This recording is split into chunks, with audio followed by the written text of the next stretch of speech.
आज सकाळीच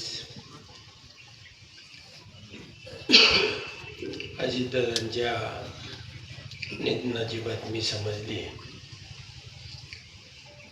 खरोखर माझ्या तरी अंगातून अवसानच गळून गेल्यासारखं झालं. एक महाराष्ट्राचा कणा म्हणावा, आपलं सगळं सामर्थ्य गेलंय अशा पद्धतीची भावना माझ्या मनामध्ये दाटून आली. कारण खासदार धैर्यशील भैया, मी आणि जिल्ह्यामधील 4 आमदार आम्ही 5 दिवसापूर्वी बारामतीमध्ये त्यांना भेटण्यासाठी गेलो होतो. जवळजवळ 1 तासभर सगळ्या विषयानं आमच्याबरोबर दादाने चर्चा केली आणि या पुढच्या काळामध्ये आपण कशा पद्धतीनं काम करायचं आहे त्याची चर्चा झाली होती. खरोखरच हा महाराष्ट्र घडवण्यामध्ये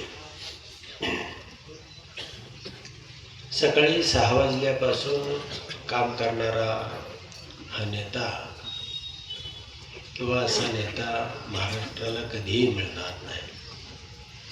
सातत्यानं आपल्याच कामामध्ये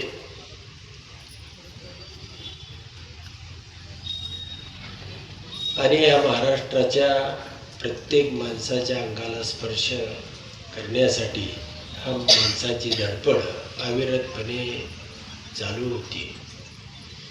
गेल्या 30 वर्षापासून अजितदादांचं हे रूप अवघा महाराष्ट्र पाहत होता.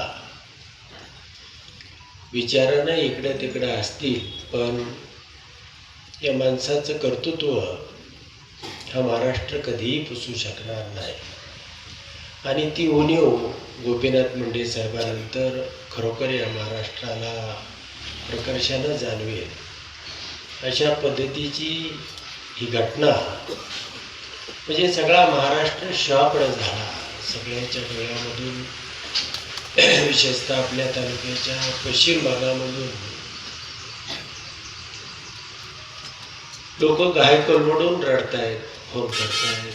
हे चित्र अनेकाचं प्रपंच उभा केलं, अनेकांना सामर्थ्य दिलं. बारामती हा आपल्याच तालुक्याचा भाग अशा पद्धतीची भावना हृदयामध्ये होती. आणि अचानक हे वृत्त समोर आलं. आज आपण प्रचाराचा नारळ फोडणार होतो, पण या दुःखद घटनेमुळं आपण तो रद्द केलेला आहे.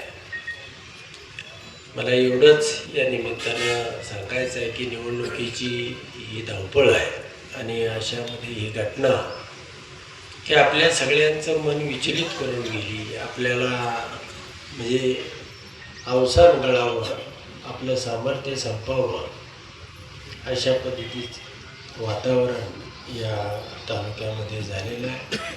या तालुक्याच्या वतीनं मी अजितदादांना आणि त्यांच्याबरोबरच्या त्यांच्या 5 सहकार्यांना भावपूर्ण श्रद्धांजली अर्पण करतो आणि थांबतो.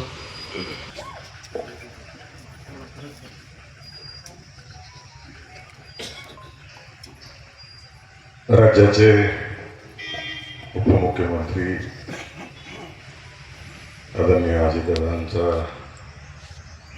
सकाळी जो विमान अपघात झाला, एक शिस्तप्रिय वक्तशीरपणा, स्वच्छतेच्या बाबतीत कायम जागरूक असलेले आणि कार्यकर्त्यांच्या बाबतीत एक दिलदार नेता म्हणून ज्यांची ओळख होती ते आदरणीय अजितदादांचं विमान अपघातात सकाळी निधन झालं. त्यांच्याबरोबर काम करण्याचा मला आदरणीय मोठेदारांमुळे योग आला. मागे सोलापूर स्थानिक स्वराज्य संस्थांच्या माध्यमातून जे आमदार निवडले जातात त्या आमदारकीचं इलेक्शन होतं.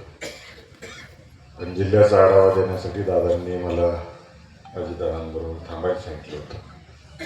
आणि योगायोग असा झाला की दादांच्याकडे गाड्या नव्हत्या, म्हणून अजितदादांनी माझ्या गाडीत प्रवास केला. मी गाडी चालवत होतो, दादा समोर बसले होते. पण सोलापूर ते इंदापूर तालुक्याच्या बॉर्डरपर्यंत एकत्र येण्याचा योग आला. आणि त्यावेळेस मी जिल्ह्यातलं काय परिस्थिती राहिली याचा आढावा दिला होता. आणि वेळोवेळी ज्यावेळेस अकलूजला यायचे त्यावेळेस त्यांच्यावर चर्चा व्हायची. पण नुसतं राजकारणापुरतं अजितदादा कधी थांबले नाही. कधी कुठं आले, कायम सूचना देणार, कुठं काय बघितलेलं असेल ते करायला सांगणार. व्यवसाय असेल, शैक्षणिक क्षेत्र असेल, सगळ्याच क्षेत्राबाबतीत गाढा अभ्यास असलेला नेता आणि शिस्तप्रिय नेता. आणि आमदार साहेबांनी जसं सांगितलं की मागच्याच आठवड्यात आम्ही सगळेजण जाऊन आलो आणि एक जवळजवळ तासभर आमची चर्चा झाली जिल्ह्याच्या राजकारणाच्या दृष्टिकोनातून. आणि आम्हाला त्यांनी सूचना दिली. आणि एक चांगला नेता, बिनधास्त बोलणारा नेता, मागचा पुढचा विचार न करता सर्वसामान्य माणसाचं हित, राज्याचं हित हे डोळ्यासमोर ठेवून काम करणारा नेता आज आपल्यातून गेलेला आहे. मी सोलापूर जिल्ह्याच्या वतीनं, मोहिते पाटील परिवाराच्या वतीनं, आदरणीय मोठेदादांच्या वतीनं अजितदादांना आणि त्यांच्याबरोबर विमानामध्ये असलेल्या सर्वच सहप्रवाशांना सर्वांच्या वतीने या ठिकाणी श्रद्धांजली वाहतो. आणि सर्वांना विनंती करतो की आता आपण काही शुभारंभाचा कार्यक्रम घेणार नाही. ज्याने त्याने आपापल्या प्रचाराला उद्यापासून लागायचं आहे. आता सगळ्यांनी 1-2 मिनटं उभं राहून श्रद्धांजली व्हावी अशी विनंती करतो.